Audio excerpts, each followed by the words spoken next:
definitely be helping to protect the area during what's called the Anglo-Cherokee War later on. All right, so does anybody else have any questions before we go inside of the fort? Saying is you don't put the ammunition in the same cellar that you put your foodstuffs. Exactly, because you don't want any of that gunpowder getting into your food. Yeah, it wouldn't taste so good.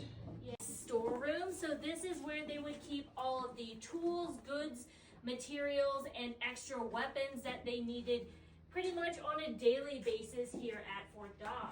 So we have various different examples of tools over here on the wall, including things like augers, which they would be using to drill various sized holes into pieces of wood to be able to put pegs in them in order to assemble different furnitures and other things.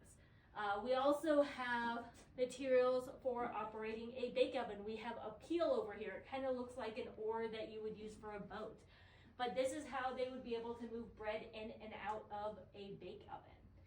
We also have things like a shave horse, which would be used for shaping like dowels, and a bellows for a blacksmith's forge.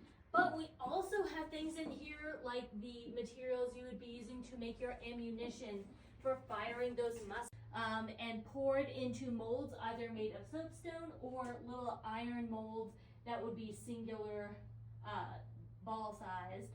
And you would then be able to wrap everything up into what's called cartridges. Now this is what a pretty regular cartridge looks like. In it we have our musket ball and a pre-measured amount of gunpowder, which is going to act as both your primer and then the main portion of powder that you would be pouring down the muzzle of the gun.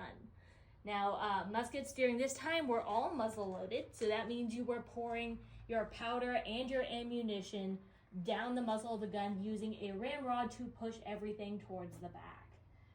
Pretty similar, at least in style, to what British regulars would have been wearing during this time, with the exception of the coloring.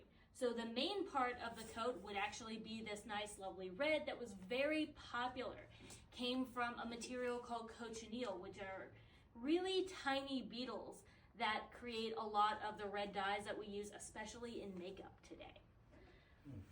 So the main part of the coat would have been this red, and then these accents could have been navy blue, green, or different shades of brown as well.